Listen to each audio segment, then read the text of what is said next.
Baik, bismillahirrahmanirrahim. Assalamualaikum warahmatullahi wabarakatuh. Perkenalkan, nama saya Putri Alfitriani Asyapa dari jurusan Bimbingan Konseling Islam semester 7. Kali ini saya akan memaparkan materi pertama hingga terakhir atau merangkum materi dari setiap pertemuan. Materi yang pertama yaitu tentang kewirausahaan yang mengkaji tentang pengembangan dan pembangunan semangat kreativitas serta berani menanggung resiko. Nah, jadi ketika kita mau berwirausaha, kita ini harus siap mengambil keputusan dan siap menerima setiap resiko-resiko yang akan kita hadapi nanti.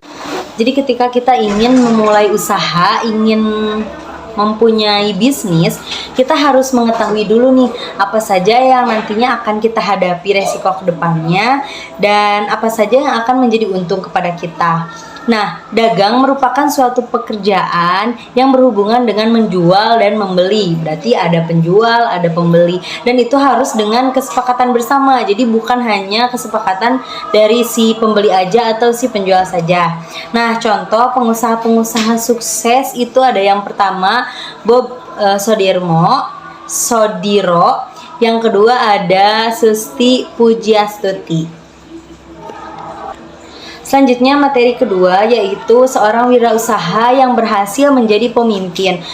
Wirausaha yang berhasil menjadi pemimpin itu adalah wirausaha yang berhasil memimpin para karyawannya dengan baik. Jadi bukan wirausaha yang dia fokus kepada dirinya sendiri dan tidak peduli terhadap karyawan yang lain gitu.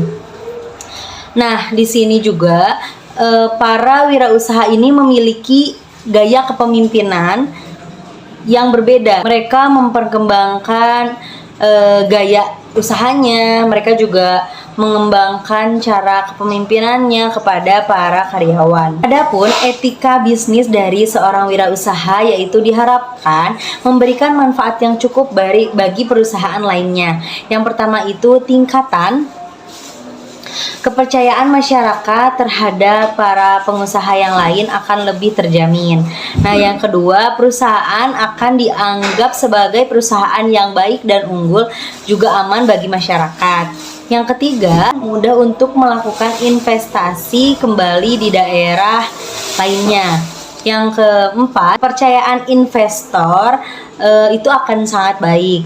Yang kelima, pihak bank dapat dengan mudah memberikan fasilitas keuangan kepada perusahaan.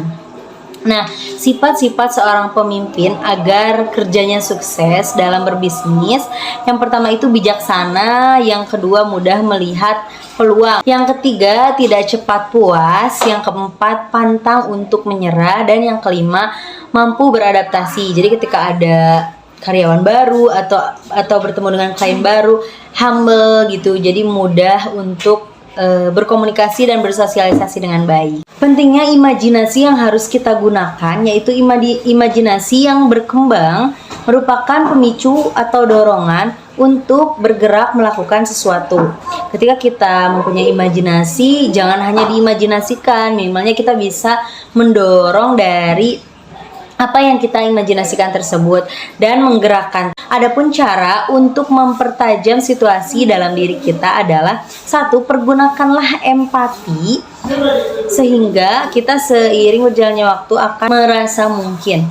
Yang kedua, biarkanlah diri Anda merasa takut dan mengalir dan melewatinya. Hentikan penilaian pribadi. Ajukan pertanyaan sebanyak-banyaknya. Oke, pertemuan keempat yaitu tentang definisi business plan. Apa sih definisi dari business plan? Business plan adalah suatu dokumentasi yang tertulis yang menggambarkan sifat bisnis dari perusahaan tersebut. Nah, dokumen yang di sini harus menggunakan strategi dan rencana-rencana apa saja yang akan digunakan di perusahaan tersebut. Studi kelayakan bisnis ini adalah studi yang bertujuan untuk kelayakan dari perusahaan tersebut atau proyek yang akan dibuat di bisnis tersebut. Berfokus papannya usaha tersebut lebih maju untuk ke depannya. Tahapan dari studi penentuan kelayakan, pencernaan pelaksanaan, lalu ke pelaksanaan. Selanjutnya pertemuan kelima itu hambatan-hambatan yang ada dalam bisnis. Yang pertama itu modal, yang kedua mengekor orang lain, yang ketiga mudah menyerah, yang kelima persaingan yang tidak sehat. Nah, cara mencari atau melihat peluang kesempatan dalam usaha yaitu yang pertama dari diri sendiri. Jadi kita harus benar-benar nih dari diri kita sendiri, sanggup gak kita buat berbisnis. Yang kedua melihat potensi yang ada dalam diri kita. Kalau misalkan diri kitanya bukan kemampuan kita dalam berbisnis, kemungkinan besar akan banyak juga risiko-risiko yang akan kita hadapi nanti di depannya.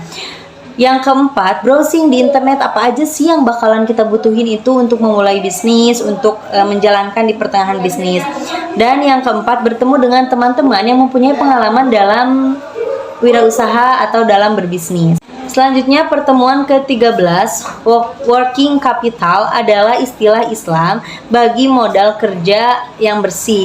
Arti modal kerja bersih itu yaitu tentang perbedaan di antara jumlah aset perusahaan dan disabilitas dalam produk tertentu. Menurut PSAK nomor 16 tahun 2011, aset adalah semua kekayaan yang dipunyai oleh para individu atau kelompok yang berwujud maupun tidak berwujud yang memiliki nilai yang dimana manfaat bagi setiap orangnya itu sangat berguna bagi perusahaan. Nah, sistem ekonomi Islam adalah sistem ekonomi yang menjadikan syarat Islam sebagai landasan utama, dan sistem ini bertujuan untuk memenuhi kebutuhan hidup manusia tanpa mendengar atau melihat aturan syariat, dengan tujuan akhirnya adalah menjalankan kehidupan masyarakat. Selanjutnya pertemuan terakhir atau pertemuan ke-14 yaitu tentang business plan. Business plan itu apa sih? Business plan adalah dokumen penting yang digunakan untuk audiensi eksternal gitu. Jadi ketika kita bertemu dan mengadakan audiensi bersama eksternal di perusahaan lain, misalnya kita mempunyai rencana bisnis, maka kita harus mempunyai business plan itu gitu. Kalau misalkan kita tidak mempunyai business plan tersebut, maka akan tidak jelas gitu rencana apa saja yang akan kita hadapi nantinya. Nah, membuat business plan adalah setidaknya berisi sejumlah komponen informasi. Yang pertama itu tentang judul dan isi, yang kedua ringkasan business plan, yang ketiga deskripsi produk, yang keempat analisis pasar, yang kelima operasi dan manajemen, serta yang terakhir rencana keuangan. Baik, mungkin segitu apa saja pemaparan yang saya ringkas selama materi pertama sampai 14. Mudah-mudahan bermanfaat. Terima kasih. Wassalamualaikum warahmatullahi wabarakatuh.